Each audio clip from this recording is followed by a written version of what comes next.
살 수 있네.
하겠습니다.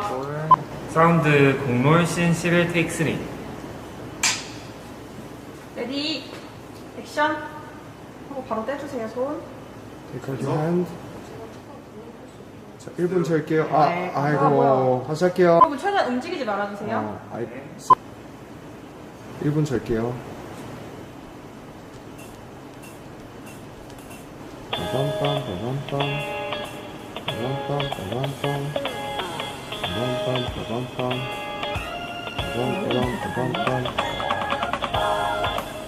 움직이지 마.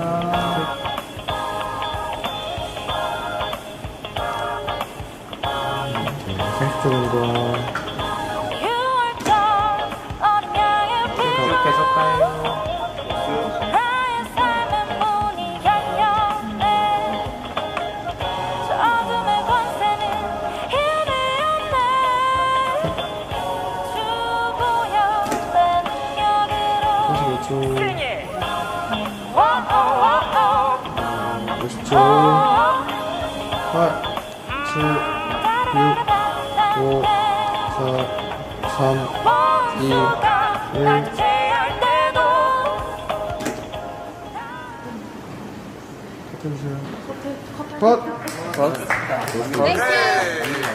받는 건 나중에.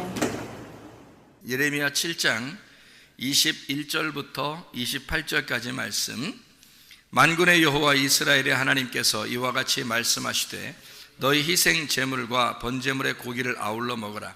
사실은 내가 너희 조상들을 애굽 땅에서 인도하여 낸 날에 번제나 희생에 대하여 말하지 아니하며 명령하지 아니하고 오직 내가 이것을 그들에게 명령하여 이르기를 너희는 내 목소리를 들으라. 그리하면 나는 너희 하나님이 되겠고 너희는 내 백성이 되리라. 너희는 내가 명령한 모든 길로 걸어가라. 그리하면 복을 받으리라 하였으나 그들이 순종하지 아니하며 귀를 기울이지도 아니하고 자신들의 악한 마음의 꾀와 완악한 대로 행하여 그 등을 내게로 돌리고 그 얼굴을 행하지 아니하였으며 너희 조상들이 애굽 땅에서 나온 날부터 오늘까지 내가 내 종 선지자들을 너희에게 보내되 끊임없이 보내었으나 너희가 나에게 순종하지 아니하며 귀를 기울이지 아니하고 목을 굳게 하여 너희 조상들보다 악을 더 행하였느니라.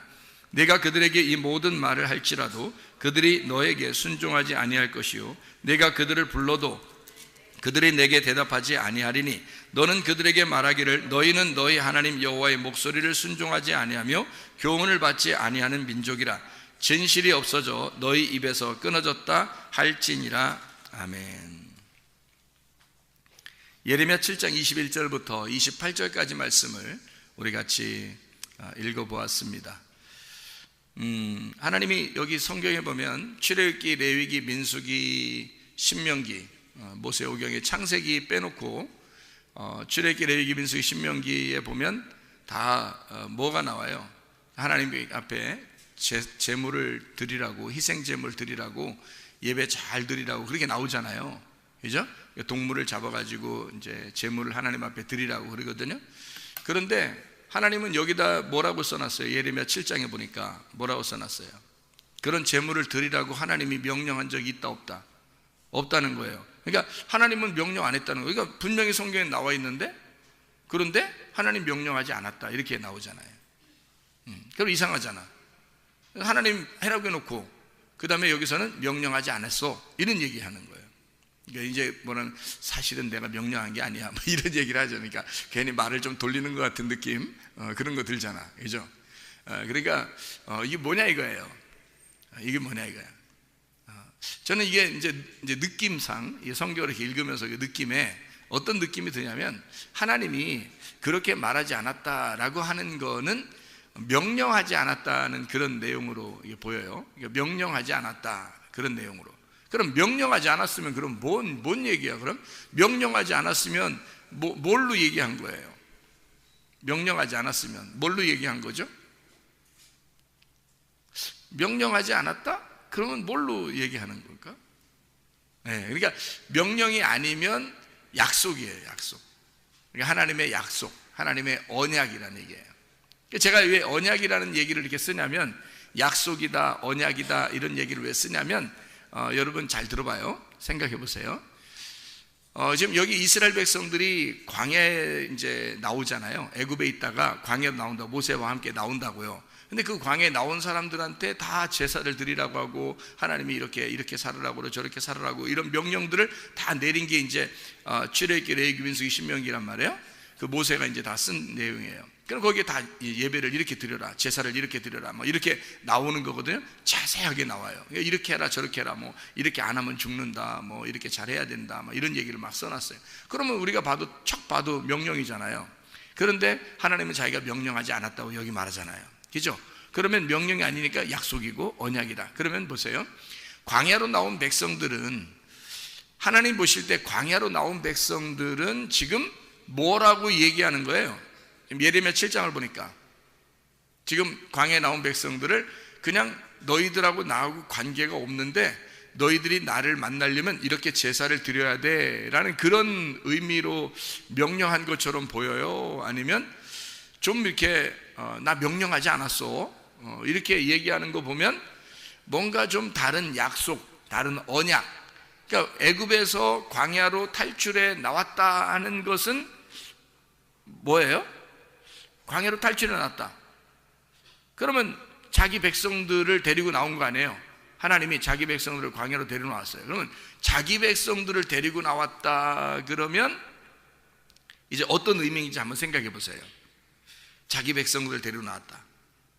그러면 이 백성들에게 하나님은 어떤 존재예요? 이 백성들을 데리고 나왔으니까 하나님은 어떤 존재? 이 백성들한테 자기가 광야에서 자기는 어떤 존재예요? 마치 자기 백성들이 나올 때 그 백성들을 자기 자녀라고 한다면 하나님은 아버지가 될 것이고, 그죠? 네. 그들 백성들을 나올 때 그들을 양이라고 한다면 자기는 광야에 양들을 돌보는 목자가 될 것이고, 그리고 또 이 백성들이 자기의 백성들이 나올 때 자기의 백성들이 자기의 신부라 그러면 그 신부의 하나님은 남편이 되겠죠. 그렇게 되는 거예요. 그러니까 여러분 그 결혼식 같은 데 한번 가봤나요? 결혼식 구경하면 기분 좋죠. 그러면 결혼식 구경하면은 결혼식 할 때 왜 가장 하이라이트, 중요한 하이라이트에서는 뭐 해요? 결혼식 할 때 밥 먹죠.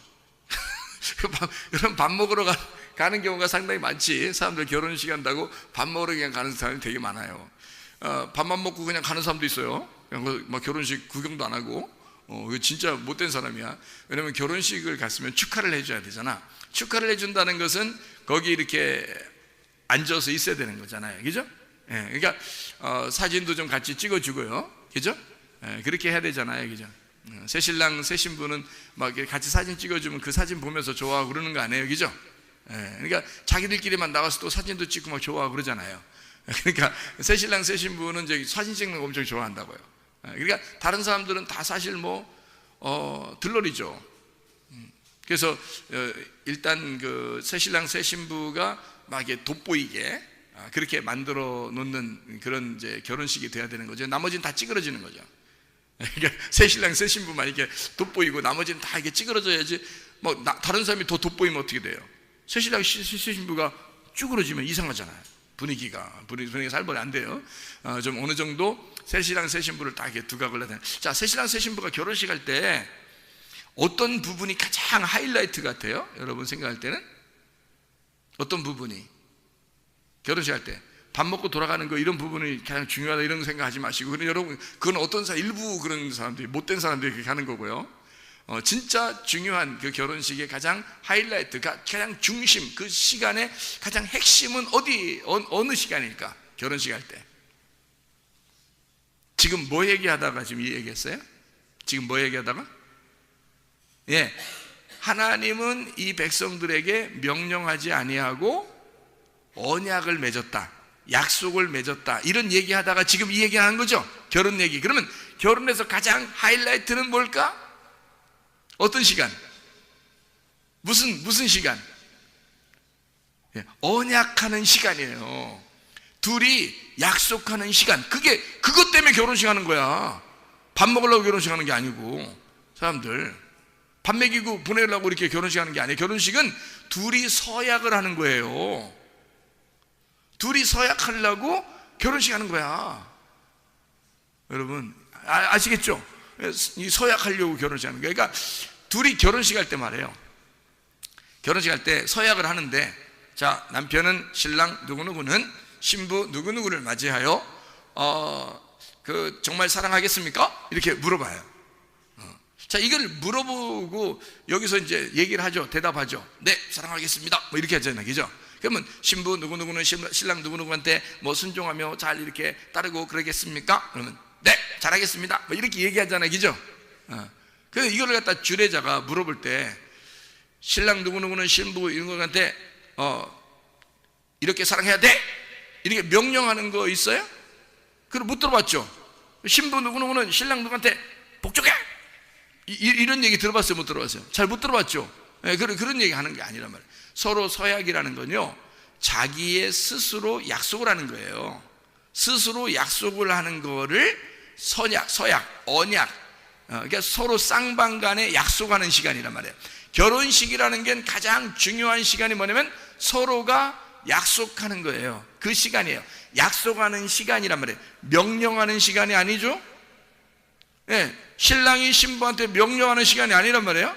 신부가 신랑한테 명령하는 시간이 아니에요. 무슨 시간이에요? 결혼식은 예, 약속하는 시간이에요. 그러면 자, 결혼이라고 하는 건 전혀 모르는 사람이 결혼해요? 둘이 진짜 잘 아는 사람끼리 결혼해요? 여러분, 잘 아는 사람들끼리 결혼하죠? 그러면 잘 아는 사람들끼리니까 막 모르는 사람인데 막 데려다 놓고 막 명령하고 막 결혼식 할 때 그렇게 하는 사람 못 봤잖아요. 잘 아는 사람이니까 둘이 서로가 스스로 자기의 약속을, 서약을 하는 시간을 갖는단 말이에요. 그죠? 그게 결혼 서약이라는 거예요. 결혼 서약, 결혼 언약이라 그래요. 결혼 약속이라 해요. 어떤 사람들끼리 결혼해요? 잘 아는 사람들끼리. 모르는 사람하고 결혼하는 게 아니란 말이에요. 오늘 초면입니다. 이러면서 신랑 신부가 서로 인사하면 맞절, 네, 오늘 초면입니다. 이러면서 결혼식 한 사람 없잖아요. 그러니까 미리 먼저 만나고 그래도 이렇게 서로 얘기도 해보고 이렇게 결혼하는 거 아니에요. 그러니까 서로 아는 사람들끼리 결혼하는 거야. 그러니까 서로 명령하는 게 아니라 약속을 하는 거예요. 그날 우리가 이렇게 살아야 되겠습니다. 이렇게 해야 되겠어요. 서로가 당신이 나한테 이렇게 해주면 난또 이렇게 하겠고, 당신도 이렇게 하고. 그러니까 서로가 나는 이렇게 할게요 약속하고, 저쪽도 나는 이렇게 할게요 서로 약속. 그렇게 하시겠습니까? 물어보죠. 주례자가 물어보죠. 이렇게 하시겠습니까? 그러면 네, 그렇게 막 대답만 하고 신혼여행 갔다 와서는 이제 그다음부터 자기 맘대로 살고 막 그런 사람이 얼마나 많은지 몰라요. 약속을 깨버리는 겁니다. 그죠? 약속을 깨버려요. 그래서 제가 우리 교회 다니는 그 신랑들한테는 제가 물어봐요. 한 번씩. 남자들한테는 결혼하면 한 번도 화 안 낼 수 있겠습니까? 이렇게 물어봐요. 그게 저보다 어리니까 어린 청년들한테 이렇게 물어봐요. 결혼하게 되면 한 번도 짜증 안 내고 화 안 낼 자신 있느냐? 이렇게 물어봐요. 그러면 결혼해라. 만약에 화날 것 같다 그러면 결혼하지 마라. 결혼을 한 번도 번도 화내지 않을 자신이 있다 그러면 결혼해라. 이 얘기를 제가 총각들한테 꼭 물어보거든요. 잘 물어보는 거죠, 그죠? 그게 얼마나 중요한 얘기야. 그것만 잘 지켜도 여자들이 얼마나 행복하겠어요, 그죠? 그러면 화 한 번도 안 내는 신랑과 함께 사는 신부는 남편에게 정말 복종하고 사랑하고 그러지 않겠습니까? 그죠? 당연한 거지. 그래서 남자들한테만 물어보는 거예요. 여자들한테는 화 한 번도 안 내고 결혼 생활 했으면 이거는 진짜 지키기 어려워요. 여자들은 지키기 어려운 거니까. 이거는 뭐 대답은 목사님이니까 목사님 앞에서 네 이렇게 얘기해도요, 그건 뭐 못 지키게 돼 있는 거예요. 여자들은요. 여자들을 정말 내가 비하해서 하는 얘기인데요. 여자들은 지키기 어려워요. 그러니까 남자들한테 물어보는 거야. 남자들 자신 있냐? 응? 화 한 번도 안 낼 자신 있냐? 그러니까 목사님도 화 한 번 안 내고 내가 사니까, 그러면 너희들도 화 안 내고 살 자신 있으면 결혼해라. 그렇지 않으면 결혼하지 마라. 이렇게 자신 있게 얘기를 한단 말이에요. 그러니까 그런 이제 마음을 가지고 결혼해야 된다. 자, 보세요. 결혼하게 되면 결혼하는 서약이 가장 중요한데, 그 서약에서 명령을 하느냐 아니면 약속을 하느냐. 결혼 명령이라고 그래요, 결혼 서약이라고 그래요. 결혼 서약이라고 그러죠. 결혼 명령이라고 쓴 데는 없더라고. 주례자가 이렇게 주례 이게 결혼서 이렇게 주거든요. 이렇게 써가지고 사인해주고 이제 주는데, 그게 이렇게 거기 보면은 결혼 명령 이렇게 쓴 데가 없더라고요. 다 결혼 서약이라고 썼어요. 결혼 언약 이런 걸로 써 있어요. 그러니까 약속이죠, 그죠? 서로가 약속을 하는 거예요. 나는 이렇게 살겠습니다. 나는 이렇게 살겠습니다. 하고 약속을 하는 거거든요. 그게 얼마나 좋은지 몰라요. 자, 그러면 성경에서 제사를 드려라, 희생 제물을 드려라 라고 얘기하는 것은 하나님의 명령일까 서약일까? 예, 약속이라는 거죠. 그런 면에서 약속이라는 거예요, 제가 얘기하는 거는. 그러니까 애굽에서 이스라엘 백성들을 끌어낼 때, 일단 광야로 데리고 나왔을 때 하나님은 이스라엘 백성들을 뭐라고 여기냐면 양들을 데리고 나왔다. 자기 양들을 데리고 나왔다. 이렇게 생각하고요. 자기 자녀들을 데리고 나왔다. 이렇게 생각도 하고요. 자기 아내를 데리고 나왔다. 자기 신부를 데리고 나왔다. 이렇게 생각한단 말이에요. 신부 데리고 오면 하나님의 신랑인 거고, 자녀들 데리고 나면 하나님이 아버지가 되신다는 거고, 양들을 데리고 나왔다 그러면 하나님이 목자가 되신다는 얘기입니다. 그러면 광야에서 자, 누가 책임진다는 얘기예요? 자녀들은 아버지가 책임진다는 얘기고, 신부는 신랑이 책임진다는 얘기고, 그죠? 양들은 목자가 책임진다는 얘기야. 그러니까 양들한테 뭐라 그러냐면, 양들한테 야, 니네 말이야 광야로 나오면 이렇게 해야 돼. 목자가 아무리 명령해도 말이에요, 양들이 못 알아들어요. 양들이 못 알아들어. 못 알아들어. 그래서 그냥 목자 혼자 약속을 하는 거예요. 그냥 양들하고 같이 목자 혼자 약속을 하는 거야.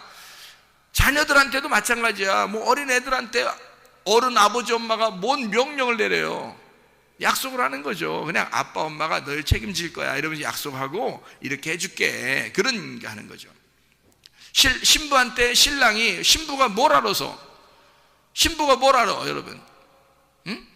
여자가 이렇게 하면 이제 비하가 되는 거예요. 그러니까 여자에게 뭘 진짜 몰라서 그런 게 아니라, 남자가 내가 여자를 책임져야지, 그런 마음을 가지고 약속을 하는 거예요. 그게 이제 신랑의 약속이라는 거죠. 그러니까 명령이 아니라 약속이다. 다시 말하면 광야에 나온 백성들을 명령으로 생활하라고 하지 않고 언약으로, 결혼 서약으로 너희들 이렇게 약속하며 우리 서로 사랑하면서 살지 않겠냐 하면서 데리고 나온 거지, 명령이 아니었다. 이런 얘기를 지금 하고 있는 거예요. 사랑해서 약속하는 거야, 이런 말이에요. 그러니까 명령하는 게 아니고, 나는 너희들 이거 안 하면 너희들 죽일 거야, 막 패버릴 거야, 막 이런 명령이 아니고, 나는 너희들 정말 사랑하니까 광야에 나온 너희들과 함께 서로 약속하는 거야. 내가 너무 사랑하니까 서로 약속하자. 이건 결혼 관계야, 결혼 관계. 그래서 너희들 일단 데리고 나오면 내 백성으로 데리고 나온 거야, 내 아내로 데리고 나온 거야. 내 자녀로 데리고 나온 거야. 그러니까 결혼이야. 그러니까 이건 서로의 언약이고 약속인 거지. 무슨 말인지 알겠죠? 자, 명령이 아니고 약속입니다. 그러니까 하나님은 여기 성경에 나와 있는 모든 것들이 사실은 알고 보면 하나님은 명령한 것이 아니라 하나님은 나를 사랑해서 주신 약속들이 구약의 말씀이라는 거예요.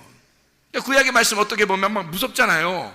막 이렇게 아니면 막 패 죽일 거야 막 이런 얘기 막 써있고 막 이러잖아. 무섭잖아요. 근데 알고 보면 하나님이 사실 우리를 막 미워서 너 잘못하면 미워할 거야. 너 내 말 안 들으면 패버릴 거야. 막 이런 의도가 아니란 말이에요. 너와 내가 서로 사랑하는데 서로의 책임을, 사랑이라는 건 쾌락이 아니라 사랑이라는 건 서로의 책임이라는 게 있잖아. 그러니까 우리가 서로 책임을 지자는 그런 얘기고, 서로 통제하고 서로 질책하고 서로 다스리는 그런 다스림 속에 통치 아래에 있는 것, 그런 약속을 서로가 하자, 그런 말씀들이란 말입니다. 자, 이해가 되겠죠? 그러니까 한마디로 말하면 하나님이 우리를 섬겨주겠다. 자, 왜? 우리가 못하니까. 우리가 할 수 있는 게 아니란 말이에요. 자, 우리가 하나님을 섬길 수 있겠어요?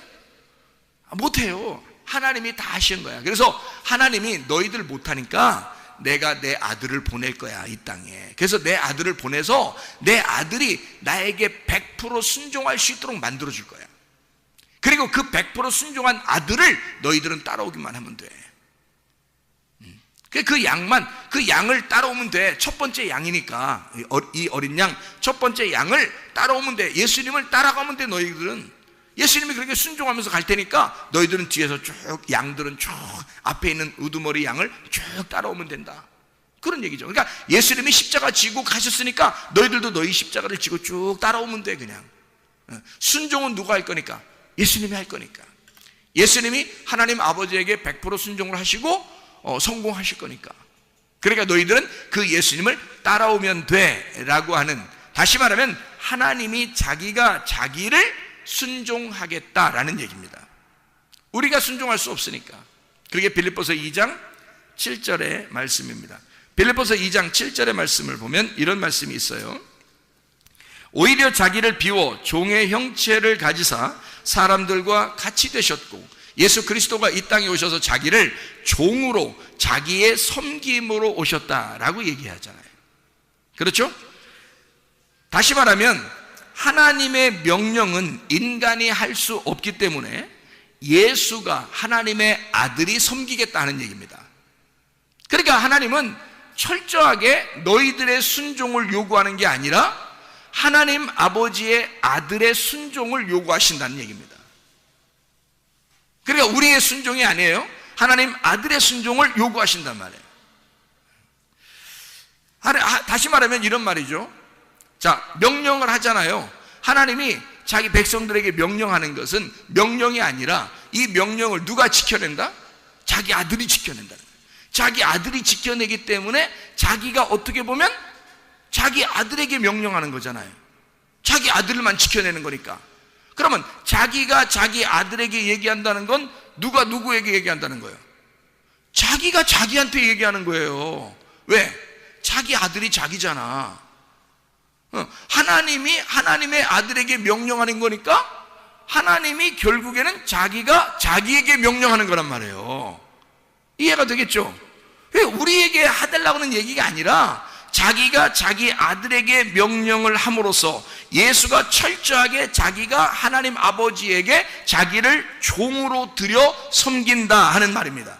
자기가 자기에게 명령을 한단 말이에요. 예를 들어서 이런 거죠. 여러분, 명령이라는 건 누가 있어야 명령하잖아요.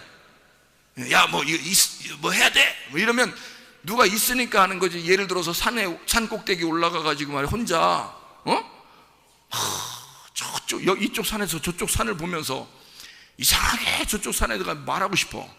여기서 저쪽 산에다가, 이야, 너 말이야, 그래서 이렇게 막 하는데 뒤에 등산하는 사람이 뒤에서 이렇게 올라오는데 갑자기 소리가 막 나는데 뭔가 막 우렁차게 뭐 누구한테 명령을 하는 그런 소리가 들려요. 그래서 뒤에 산에서 이제 등산하는 사람이 쭉 올라와서 보니까 뭐가 막, 그래서 막 하면서 막 명령을 하고 막 이러니까 뒤에 등산하러 올라온 사람들이 어떻게 해요?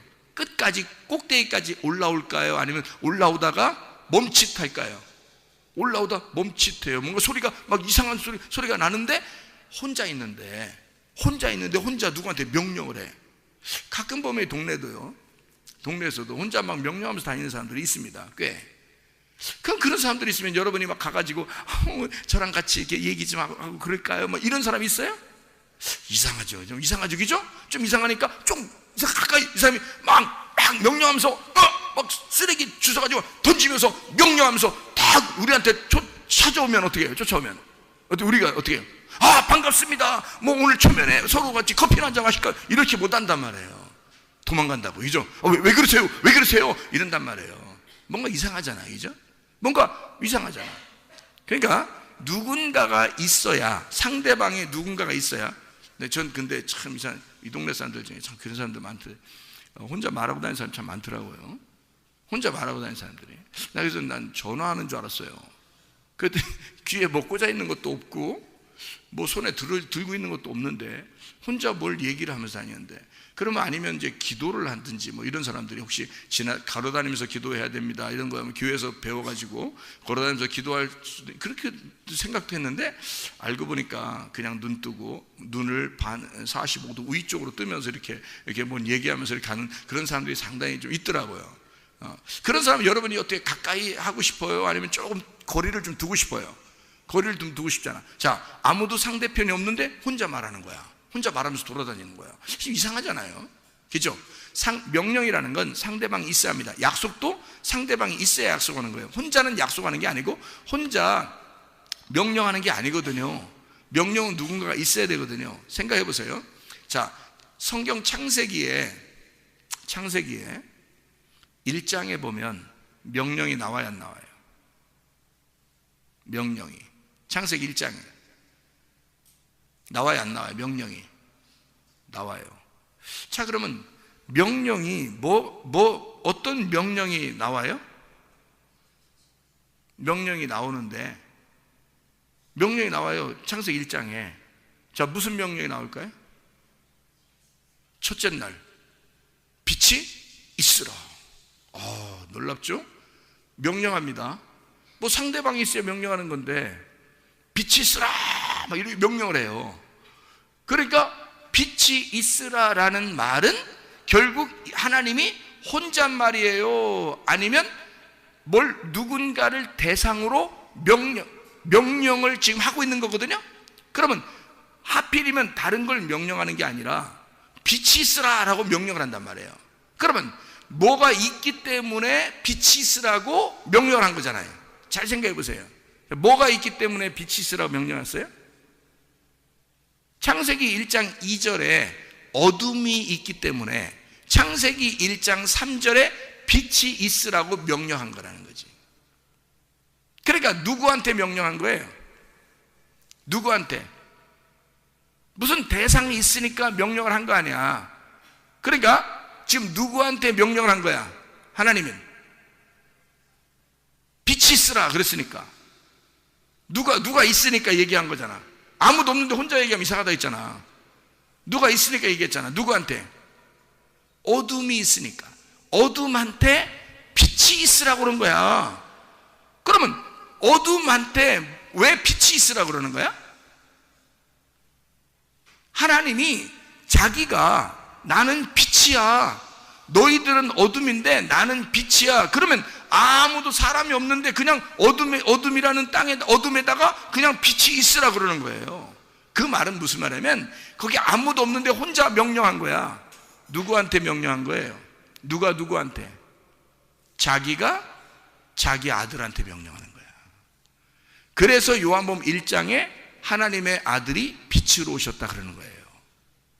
그러니까 자기가, 아버지가 아들한테 너 비다 있어라 이 말이야. 자, 너는 생명이 되어라 이 말이죠. 너 빛이 있어라. 빛을 주어서 어둠에게 이 빛이 나가서 살게 해라 그 말이에요. 그러니까 아버지가 자기 아들에게 명령한 거, 한마디로 말하면 자기가 자기에게 명령한단 말이에요. 헛소리 하는 게 아니고요. 진짜 빛이 있으니까. 아무도 없는데 그냥 눈 45도 위에 뜨고서 그냥 걸어가면서 혼자 말하는 사람은 아무것도 안 생기는데 그냥 얘기하는 거잖아. 근데 빛이 있으라니까 진짜 빛이 있었잖아. 이거는 진짜 있는 거란 말이에요. 그러니까 이거는 헛소리가 아니라고. 자기가 자기 아들에게 명령하는, 자기가 자기에게 명령하는 거란 말이에요.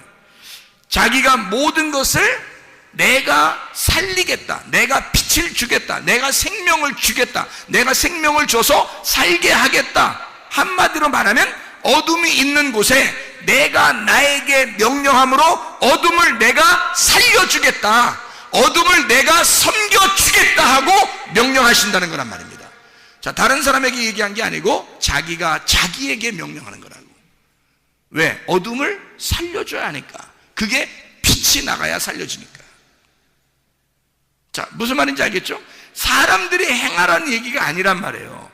사람들에게 명령하는 게 아니고 자기가 자기에게 명령하는 것이다. 한마디로 말하면 자기가 자기를 섬기는 것이다 이거야. 하나님의 아들이 하나님 아버지를 섬기듯이. 그러니까 보세요. 자, 아들에게 아버지가 얘기했어요. 그러면 그 아들이 분명히 아버지 말을 순종하고 따를 것이라고 인정하기 때문에 얘기했다. 그러면 서로가 어떤 관계가 있다는 거예요? 서로가 신뢰 관계가 있다는 얘기야. 믿는다는 얘기야. 나는 아들을 믿어. 내가 말하면 이렇게 할 거를 내가 믿어.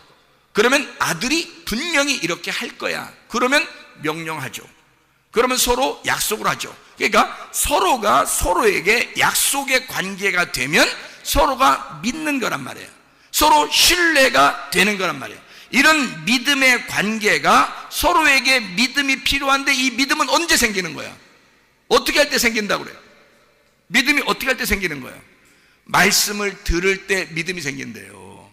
그러면 여러분을 하나님이 믿을 때 하나님이 여러분을 하나님을 신뢰하려면 여러분이 하나님을 신뢰하고 하나님이 여러분을 신뢰하려면 어떻게 하면 신뢰가 되겠어요? 말씀을 들으면 신뢰가 된다는 거지. 말씀을 들으면 믿음이 생긴다는 거죠. 그러니까 사람들은 말씀을 안 들으면서 나 하나님 믿어요, 이건 안 된다는 얘기예요. 그건 눈 45도로 뜨고 그냥 혼자 말한다는 똑같아요. 상대방이 있어야 되잖아. 서로의 신뢰관계, 서로의 약속이라는 건 상대방이 있어야, 신랑은 신부가 있어야 되고 신부는 신랑이 있어야 서로 약속, 결혼에 서약을 하는 거죠. 혼자 서약하는 게 없잖아요. 그럼 혼자 무슨 결혼이야? 결혼식 하는데 신부가 나타나질 않았어요. 그래도 신랑이 제가 바빠서 그러는데요, 그냥 빨리 결혼 끝냅시다. 신부가 안 왔는데 신랑이 그래요? 신부 안 왔는데 신부가 와가지고, 아니 신랑이 안 왔는데 신부가 와가지고 우리 그냥 저 바쁜데요, 그냥 결혼 빨리 하고 끝나죠 뭐, 이렇게 할 수 있겠냐고요. 신부가 안 왔는데 신랑이 나 결혼 빨리 끝내십시오, 이렇게 하는 사람이 있겠냐고요. 안 된다고요. 그 결혼은 파토가 된다고요. 다시 해야 돼요. 다시 모여서 돼요. 둘이 같이 왔을 때 해야 되는 거예요. 신뢰, 서로의 믿음이라는 건요, 한쪽 사람이 믿어서 되는 게 아니에요. 양쪽에 서로 신뢰가 돼야 된다는 거야. 하나님은 우리를 믿으셔요. 하나님은 우리를 신뢰하신다고. 하나님 전적으로 우리를 믿는데 우리 쪽에서 하나님을 안 믿는단 말이야, 문제는. 그러니까 서로 결혼이 안 되는 거예요. 결혼 서약이 하려면 서로가 서로의 신뢰관계가 있어야 결혼이 성립이 되는 거잖아요. 근데 하나님은 우리를 믿는데 우리는 하나님을 안 믿어요. 그러니까 너희가 하나님 믿으려면 말씀을 들어야 된다는 거야. 말씀을 들으면 너희가 믿음이 생기는 거 아니냐. 하나님의 말씀을 너희가 들음으로 믿음이 생긴다. 그래서 말씀을 듣게 되고 믿음이 생기면 하나님을 신뢰하는 거죠. 그러면 서로가 약속을 하는 거란 말이야. 자, 그러니까 아직 약속을 받지 못한 사람들은 그게 뭘로 들려? 명령으로 들리는 거지만, 약속을 서로 서약을 해서 서로가 신뢰하는 관계가 되고 서로가 서로를 알게 되면 어떻게 해요? 이게 약속이라는 걸 알게 된다는 거죠. 하나님의 말씀은 명령이 아니라, 나를 무섭게 하는 명령이 아니라 결혼 서약과 같은, 사랑하기 때문에 지켜달라고 하는 그런 약속과 같은 것이다. 그런 이야기로 하나님 말씀이 들린다는 거죠. 구약 성경이 그러니까 율법이 율법으로 보이는 게 아니라 하나님의 약속으로 보인다는 거죠. 우리와 어떤 사랑의 관계로서의 그런 약속으로 보인다 하는 얘기입니다. 자, 누가 지키기 때문에? 내가 지키는 게 아니라 하나님의 아들이 이 땅에 와서 자기가 종의 형체를 입어 자기가 아버지를 섬기기 때문에, 우리가 하는 게 아니라 그 아들이 다 섬겨서 십자가 못 박혀 죽으셨어요. 완성이 됐단 말이에요. 우리는 그 예수님을 믿으면 가는 거예요. 예수님을 믿으면 따라가는 거야. 그렇게 하자는 거예요. 하나님은 너희들이 하는 게 아니야. 너희들 보고 해달라는 게 아니었어. 너희들에게 명령 내린 게 아니었어. 나는 너희들에게 사실 서로 약속을 하는 사랑의 관계를 맺자라고 얘기하는 거였다는 거죠. 하나님 우리를 전적으로 사랑하신다는 얘기였습니다. 자, 출애굽기 20장에 보면 여러분 10계명이 나오죠. 10계명. 그러면 10계명 전체가 다 어떤 얘기예요? 10계명이 10계명에서 뭐 1계명, 2계명, 3계명, 4계명, 5계명, 6계명 막 이렇게 쭉 있잖아요.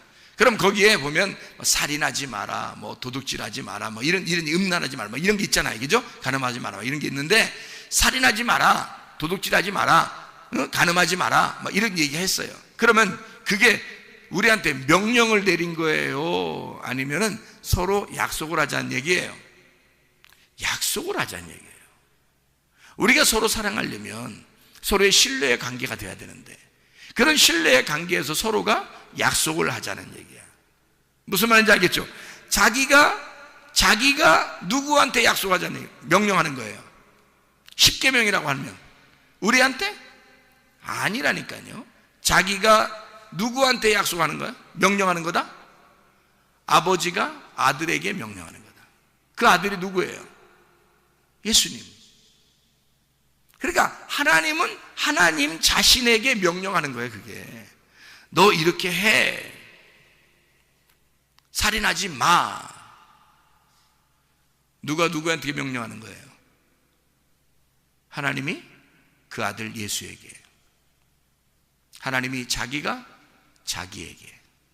자, 무슨 말이에요? 왜 그렇게 말해요? 자기가 자기를 다짐하는 거란 말이에요. 자, 우리에게 그렇게 안 하면 너 패 죽일 거야, 이런 어떤 의미가 아니라, 하나님이 잘 생각해 보세요, 여러분. 자기가 자기한테 명령을 함으로써 자기가 다짐하는 거잖아요. 잘 생각해 보세요. 그러면 우리가 지키는 거다, 하나님 아들이 지키는 거다? 하나님 아들이 지키는 거다. 그러니까 여러분, 이 세상 사람들이 하나님의 아들도 안 됐는데 다 지킬 수 있을까요? 이렇게? 못 지키죠. 근데 여러분, 교회에 나와서 하나님 말씀 듣고 하나님의 자녀가 됐어요. 하나님의 아들이 됐어요. 그러면 이거 지키라고 안 해도 지키죠. 그런 거 말 안 해도 지킨단 말이에요. 이건 뭐 너무 쉬운 거야. 그냥 하나님의 아들의 삶을 살게 되면 당연히 지키는 거란 말이에요. 당연한 얘기란 말이에요. 그죠? 그러니까 이것이 명령이 아니라 하나님의 아들이 되면 뭐가 되는 거예요? 약속이 되고 서약이 되고 사랑이 되는 거란 말이에요. 아버지가 아버지의 아들과 함께 명령했던 그 약속했던 그 내용이 우리에게는 사랑으로 들린단 말이에요. 누가 이행했기 때문에? 그 아들 예수가 다 이행했으니까, 그 아들 예수가 다 실천했으니까 우리는 너무 사랑스러운 거야, 그 아들 예수가. 그러니까 예수를 너무 사랑하니까 그 아들 예수를 나의 신랑으로 받아들이는 거야. 그러면 그 아들 예수 신랑을 너무 사랑하잖아, 우리가. 그러니까 너무 사랑하니까 그냥 어떻게든지 잘해주고 싶은 거예요. 그죠? 그게 사랑이란 말이에요. 사랑하면 뭐든지 해주고 싶으잖아요. 명령하는 게 아니죠. 야, 너 교회 열심히 다녀. 그리고 열심히 헌신하고, 기도해 열심히 해. 뭐 예배 이렇게 드려. 제사는 이렇게 드려야 된다. 그렇게 안 되죠. 그런 얘기가 아니죠. 사랑하게 되면, 사랑하는 관계가 되면 그냥 사랑하고 싶은 거예요. 더 해주고 싶은 거예요. 그죠? 그런 관계로 바뀌겠죠. 하나님의 아들이 되면요. 그 아들 예수 그리스도만 잘 받아들이면 그런 관계로 변하는 거죠. 다시 말하면 살인하지 마라. 하나님은 사랑이니까. 그러면 뭐 어떻게 살아란 얘기예요? 사랑으로 살아란 얘기죠. 사랑으로 하나님이 살겠으니까 너희들도 사랑하며 살아라, 그 말 아니에요? 그죠? 하나님이 자기가 나는 사랑하며 살 거야, 그런 결심이잖아요. 서로 결혼하면서 약속하면서 그런 얘기야. 너 살인하지 마. 너 사랑해야 돼. 이 말이 아니라 난 너 사랑하면서 할 거야. 난 내 결심한다. 나 살인 안 해. 살인하지 마. 살인하지 마. 나 사랑하면서 할 거야. 너도 날 사랑하면서 살아. 얼마나 좋은 얘기예요. 내가 너 사랑할 거야. 살인하지 마. 사랑할 거야. 자, 그런 얘기죠. 자기가 모든 것을 하겠다고 하는 다짐이란 말이에요. 약속. 자기가 섬겨주겠다. 명령이 아니라 잘 섬겨주겠다. 요한복음 2장에 보면 가나의 혼인잔치가 나옵니다. 거기에 자, 막 물이 포도주로 변했습니다. 포도주가 다 떨어지니까 물이 포도주로 변해요. 자, 예수님이 어떤 마음으로 그걸 다 해줬을까요? 혼인잔치인데 포도주가 떨어지니까 너무 삭막하잖아. 그러니까 예수님이 어떤 마음으로, 하나님의 어떤 마음을 가지고 있으니까 물이 포도주로 변하게 해서 그 잔치를 흥을 돋구었나요? 하나님의 사랑의 마음이 예수님을 감동했다는 말입니다. 그죠? 그러니까 거기에서는 뭐 율법이 어떠네, 뭐 법은 어떠네, 이건 이렇게 하네 저렇게 하네 이런 거 다 따지지 않고 예수님이 나는 너희들이 사랑해. 나는 너희를 사랑하러 왔어. 모든 이 세상의 율법은 내가 지킬 거야. 그리고 내가 그 율법 안에서 죽을 거야. 그러니까 나는 너희를 사랑하기만 하면 돼. 너희들도 내 피를 마시고 내 살을 먹음으로써 서로 잔치가 끊어지지 않고 서로 사랑했으면 좋겠어. 그래서 물이 피가 되게 해서 물이 포도주가 되게 해서 막 잔치하게 하는 거예요. 끝까지. 가나의 혼인잔치죠. 하나님의 사랑을 그냥 보여주는 거예요. 요한복음 4장의 사마리아 여자한테 뭐예요? 아랫물을 떨어온 여자한테 내가 우유물을 주고 싶어. 네가 내가 누군 줄 알았다면 위에 있는 생수를 달라고 했을 거야. 예수님이 뭘 주고 싶은 거예요? 진짜 물 주고 싶어서 그런 거예요. 진짜 사랑을 주고 싶어 그런 거예요. 하나님 아버지의 사랑을 깨닫게 해주고 싶은 거 아니에요. 그죠? 하나님 아버지의 사랑을. 너 나한테 구해야 된다? 물 좀 구해야 된다? 뭐 이런, 아니 여자가 안 구할까봐 막 구하라고 그러는 거예요? 여자가 안 구할까봐? 예수님이 먼저 물어보잖아요. 네가 내가 누군 줄 알았다면 나한테 물 좀 달라고 했을 건데 하면서 왜 괜히 그 말해요? 왜 괜히 그 말해? 물 주고 싶으니까 그런 거예요. 위에 있는 생수를 주고 싶으니까 그런 거예요. 그 말은 지금 자기가 온 목적이 뭐야? 사랑하고 싶은 거야. 하나님의 사랑을 가지고 온 거야. 그래서 자기는 사랑하는 거예요. 너 매일마다 물 들어오지? 난 널 정말 사랑하는데 내가 주는 물을 마시고 살았으면 좋겠는데. 사랑하는 거예요. 다른 조건이 없어. 그냥 사랑하는 거야. 그게 주님의 마음이란 말이에요. 다른 뭐 어떤 명령, 너 이렇게 해야 돼 저렇게 해야 돼 뭐 그러면 내가 사랑해 줄 거야 뭐 그러면 천국 가 뭐 이런 얘기가 아니잖아요. 다른 거 안 해도 돼. 네가 나만 알면 되는데, 내가 누군지 알면. 근데 그거 몰라도 나는 너한테 사실 사랑을 주러 왔어. 그 말이잖아요. 누가 물어봤어요? 예수님한테? 안 물어봤어요. 예수님이 괜히 가가지고 물 좀 줘 그러잖아요. 여자가 먼저 안 물어봤어요. 예수님이 먼저 물어봤어요. 물 좀 줘라. 당신이 누군데 나한테 물 달라고 그래요? 부끄럽게. 그냥 물 좀 줘. 헛소리 하지 말고. 예수님이 그냥 괜히 말 걸고서 괜히 말을 하나씩 더 해요. 이 여자는 부끄러워서 말도 안 하려고 그러는데 예수님이 그냥 계속 말 걸어서 말한 거예요. 여자가. 그 말은 무슨 말이냐면 예수님이 둘 중에 누가 더 안 달란 거예요. 누가 더 막 마음이 더 막 간 거야. 예수님 쪽이 더 그런 거예요. 여자 쪽이 아니라 예수님 쪽이 계속 말을 꼬리를 물잖아. 말꼬리를 물고 말꼬리를 물고. 여자는 그냥 말 딱 끊고서 안 하려고 했어요. 근데 예수님은 계속 말꼬리를 물잖아요. 그죠? 그 말은 뭐예요? 대화 좀 더 하고 싶다는 얘기야. 자꾸 사랑하고 싶다는 얘기야. 자꾸 내가 말 좀 걸고 싶다는 얘기야. 얘기 좀 나랑 같이 더 했으면 좋겠다. 이런 얘기 안 해요. 예수님의 사랑입니다. 요한복음 5장에 보면 베데스다 연못에 38년 된 병자가 나옵니다. 그 사람을 치료하는데 어떤 율법적인 거나 뭐 어떤 조건이나 뭐 이 사람 야 너는 뭐 죄 졌으니까 죄를 갖다 다 용서 빌고 회개하고 무릎 꿇고 3시간씩 기도하고 이렇게 하고 나한테 와라 이런 얘기 안 하잖아요. 예수님이 그냥 지나가다가 38년 된 병자 그 사람을 콕 집어서 낫게 한단 말이에요. 그냥 낫게 해요. 아무 조건이 없었다는 얘기죠. 그죠? 자, 뭐 하러 오신 분이니까? 예수님은 사랑하러 내려오신 분이니까. 그냥 사랑하고 싶어서 내려왔다 그 말입니다. 요한복음 11장에도 뭐라고 그래요? 요한복음 11장에 보면 나사로가 부활했습니다. 죽은 나사로가 부활해요. 그러면 죽은 나사로가 어디 있었어? 어디 있었는지 몰라요. 죽은 나사로가 죽어서 어디에 있었다라고 하는 것은 나사로라는 이름이 어디에 죽어서 어디에 있었다는 것은 딱 한 군데가 나오는 데가 있긴 있어요. 누가복음 16장에 19절부터 31절까지 말씀. 부자와 거지 나사로에서 그 나사로는 아브라함의 품이라는 낙원에 들어갔었어요. 그러니까 여기 예수님의 친구 나사로가 요한복음 11장에 죽었는데 그 친구 죽은 나사로가 3일 동안 어딘가 있었어. 그렇죠? 3일 동안 어딘가 있었는데 어디 있었겠어?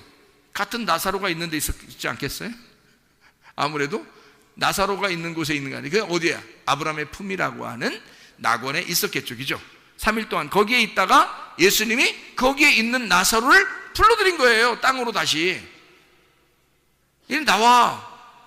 그러니까 무덤에 있는 나사로에게 명령했어요. 그러면 야 나사로야 나와라. 나사로는 그때 살아 있었어요? 죽어 있었어요? 아니 여러분 잘 생각해 보라니까. 나사로가 무덤 안에 지금 죽어 있었어? 살아 있었어요? 죽어 있었는데 죽어 있는 사람한테 예수님이 나사로야 나와라 그러면 지금 죽어 있는데 죽어 있는 사람한테 나사로야 그러면 어떻게 벌써? 그럼 나사로야 하면 이제 뭐 혼이 막 다시 들어오고 막 살아나고 막 이렇게 막 다시 막 생명이 막 들어와서 막 뭐 한참 이렇게 막 움직이고 막 이렇게 막 이게 막 이게 탁탁탁 벌떡벌떡 이렇게 하다가 이제 이렇게 있다가 강시처럼 이렇게 일어났을 수도 있어요. 왜냐면 꼭 묶여 있으니까 이렇게 일어났을 수 있단 말이야. 에? 나사로야 하니까 이렇게 했다가 나사로야? 나 부르는 거 아니야? 응. 이렇게. 그러면 일단 살아있는 나사로를 부른 거예요? 죽어있는 나사로를 부른 거예요? 죽어있는 나사로를 부른 거예요. 그 죽어있는 자가 죽어있는 자 시체를 어디에 있어? 딴 데 있는데 죽어있는 시체한테 얘기했다는 말은 이상하잖아요. 자, 상대방이 있어야 명령을 할 거 아니에요. 상대방이 있어야 명령할 거 아니야. 그러면 예수님이 나사로야 살아나라 했을 때 그러면 누구한테 말한 거예요? 죽어있는 나사로인데 지금 없어요. 혼이 떠나가 있어서 딴 데로. 여기는 지금 없단 말이야. 근데 없는데 거기다가 그냥 막 얘기한 거예요. 그러면 예수님이 이상한 분이야? 이상하죠? 그러니까 그게 뭐냐면 나사로야 나와라 명령이잖아요. 명령했는데 그게 이런 말이에요. 자, 예수님이 사람들을 향해서 야, 믿음이 없는 사람들, 부활에 대해서 전혀 모르는 이 사람들이 너무 안타까운 거예요. 그래서 예수님이 눈물을 흘리시는 거예요. 그리고 나사로야 나와라 그러는 거야. 그 나사로야 나와라 하는 그 나사로가 죽어있는 사람이야. 지금 어디 있는지 몰라. 근데 예수님이 지금 부르는 거예요. 그러면 지금 시체한테 얘기하는 거니까 전혀 뜬금없이 얘기하는 거란 말이에요. 그죠?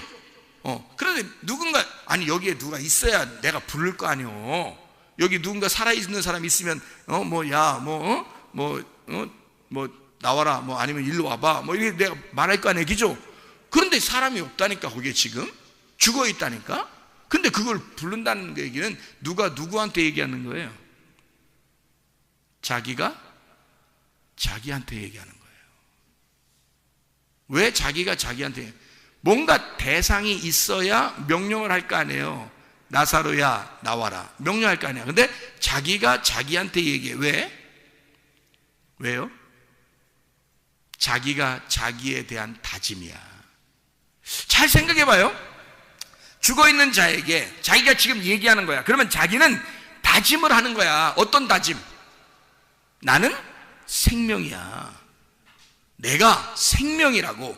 내가 생명이니까 내가 말하면 너는 살아나야 돼. 너에게 생명이 들어가야 돼. 그게 명령이란 말이에요. 자기가 자기에게 말하는 거라고. 나는 생명이니까 너에게 생명이 들어가야 돼. 그 말이잖아. 나사로야 살아나라 할 때 그 나사로야 살아나는, 나사로는 지금 죽어있는데 어디에 있어? 그러니까 여기에 있는 것처럼 내가 생명이니까 너는 죽은 게 아니야, 이 말이잖아. 이해가 되겠어요? 내가 생명이니까 생명 안에서는 죽은 자가 없어. 그러니 사람들이 볼 때는 죽은 자인데, 시체인데, 내 생명이니까 내가 생명 안에서 너는 살아있는 자라고 부를 거야, 이 말이에요. 그러니 자기가 자기에게 말하는 거야. 내가 생명이니 생명을 받으라 그거야. 내 생명을 받으면 넌 살아나서 나온다. 그러니 나사로야 나와라 그러죠. 자기가 자기에게 명령하는 거예요. 너는 살게 될 것이다, 이거지. 너는 살게 될 것이다. 내가 생명이니까 너는 살게 될 거야.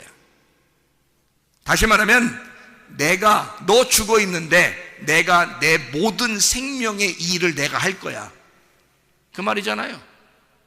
내가 생명이니까 내 생명의 일을 너에게 할 거야. 그게 자기의 섬김이죠.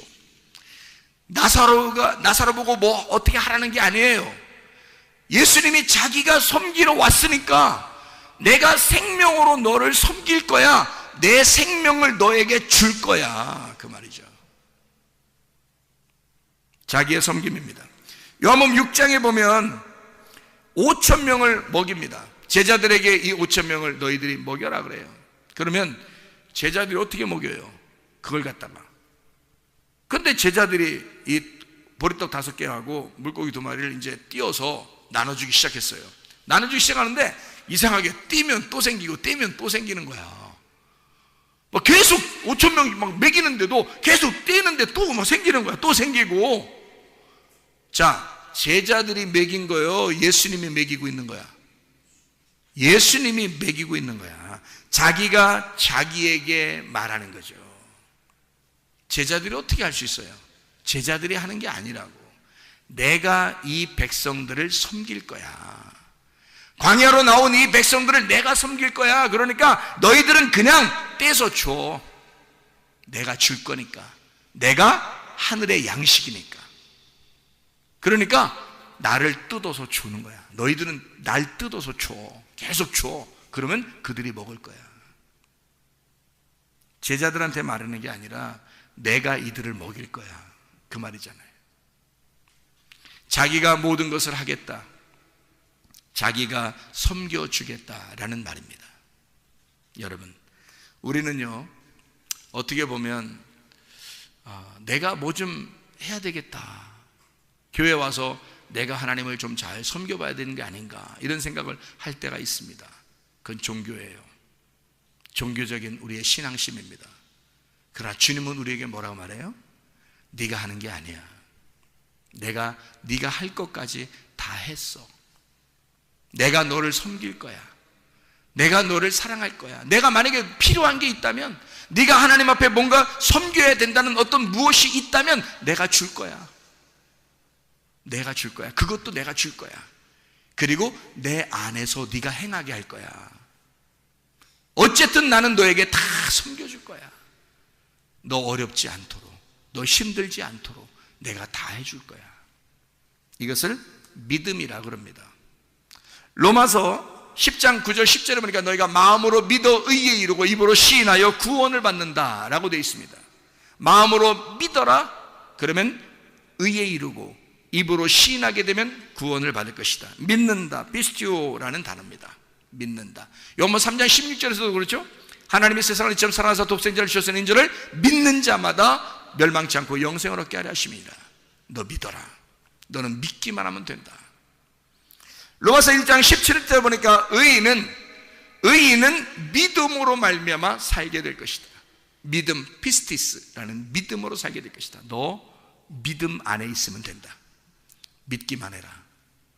자, 믿음이 우리를 살게 합니다. 다시 말하면 예수 그리스도를 믿으면 예수가 그 안에서 자기가 행하시고 자기가 일하신다는 얘기예요. 자기가 섬기신다는 얘기예요. 다시 말하면 내가 뭘 해서가 아니야. 내가 치료할 수도 없고 내가 회복시킬 수도 없고 내가 사랑해 주는 게 아니야.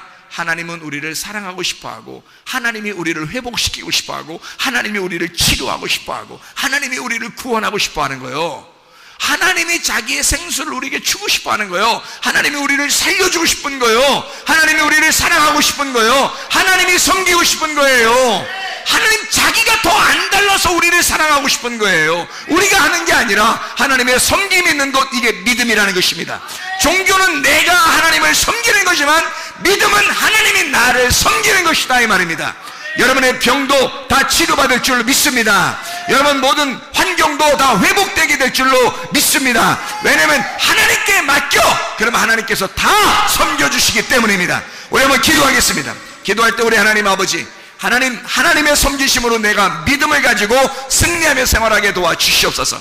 하나님이 하나님과의 나와의 약속, 그 서약, 결혼의 서약, 그 사랑의 서약을 통하여 주님과 내가 서로의 신뢰관계, 믿음으로 살아가게. 하나님, 우리는 주님을 믿습니다. 나를 섬겨주신 하나님을 믿습니다. 하나님, 나를 치료해 주십시오.